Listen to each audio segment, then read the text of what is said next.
Fabio Quartararo mungkin telah gagal memenangkan gelar MotoGP lagi pada tahun 2022, tetapi ia bertekad untuk melakukan hal itu musim ini bersama Yamaha.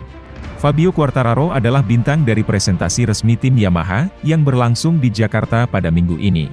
Dia meluncurkan livery M1-nya untuk tahun 2023, bersama manajer pabrikan dan rekan setimnya, Franco Morbidelli. Musim ini menjanjikan balapan yang lebih intens dari sebelumnya, dengan diperkenalkannya format sprint race, yang akan meningkatkan jumlah balapan menjadi 42, dan akan berdampak pada perebutan gelar juara dunia. Setelah memenangkan kejuaraan pada tahun 2021, dan nyaris pada tahun 2022, pembalap asal Prancis itu tidak menyembunyikan tujuannya. Saya akan pendek. Saya ingin bertarung untuk gelar juara lagi, maka hanya itu kata-kata yang ingin saya ucapkan. Saya percaya pada tim saya, pada Yamaha, dan saya ingin membawa gelar juara kembali ke pabrikan. Quartararo tahu bahwa masih banyak pertanyaan yang harus dijawab, hanya beberapa minggu sebelum ia kembali ke Sepang untuk tes pertama musim ini. Dia telah meminta Yamaha untuk membuat M1 lebih bertenaga, agar dapat bersaing secara setara dengan Ducati. Kembali ke tempat yang sama seperti tahun lalu, bukanlah pilihan di mata El Diablo. Tetapi ia telah mempelajari pelajaran musim lalu, dan ingin percaya pada perubahan nyata untuk tahun 2023, meskipun ada keraguan yang ia ungkapkan selama tes di Valencia November lalu. Pembalap anyar RNF Racing, Miguel Oliveira, yakin bisa segera menjadi juara baru MotoGP. Kemajuan pengembangan Aprilia, membuatnya optimistis. Belum pernah dalam sejarah MotoGP, 4 juara dunia berbeda dinobatkan dalam beberapa tahun. Antara 2011 hingga 2019, hanya ada 2 kampiun, yakni Jorge Lorenzo 2 kali dan Marc Marquez 6 kali. Sejak pandemi melanda, mahkota juara berpindah ke 3 kepala, yakni Joan Mir, Fabio Quartararo dan Francesco Bagnaia. Mereka mengubah kompetisi dengan dominasi yang jelas tanpa pemilik. Oliveira yang telah meninggalkan KTM mulai berani bermimpi. Menurutnya, tinggal masalah waktu dia menjadi juara MotoGP. Pembalap Portugal tersebut mampu merajai 2 balapan meski RC16 pada dasarnya mengalami kemunduran. Total ada 5 kemenangan, yang dipersembahkan untuk pabrikan merek Austria dari kelas utama.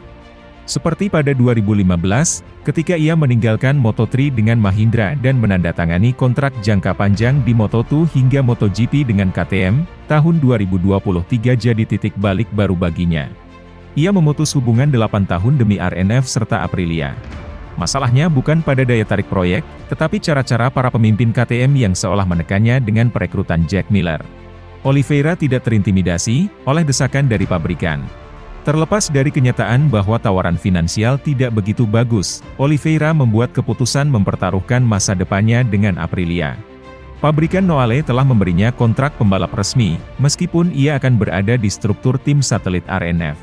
Oliveira percaya pada proyek Aprilia, yang tahun lalu terbukti berada di jalur yang benar menuju kesuksesan. Ia memahami bahwa untuk berjuang maksimal, ia harus bertaruh, bahkan jika itu berarti harus menambah kesulitannya. Yamaha menjadi tim MotoGP pertama, yang merilis livery musim ini dan M1 baru ini, disebut-sebut sebagai motor penebusan. Yamaha tampaknya sangat terburu-buru, untuk mulai melihat ke depan dan melupakan musim lalu. Mungkin bukan kebetulan bahwa pabrikan Iwata, merupakan satu-satunya yang tidak lagi memiliki tim satelit di grid, juga menjadi yang pertama di jajaran MotoGP yang mengungkap tim 2023 dan livery barunya. Susunan pembalap tetap tidak berubah, dengan El Diablo yang jelas akan dipanggil sekali lagi untuk menjadi ujung tombak pabrikan. Franco Morbidelli di sisinya yang harus menebus musim pertama sebagai pembalap pabrikan yang lebih dari sekadar mengecewakan.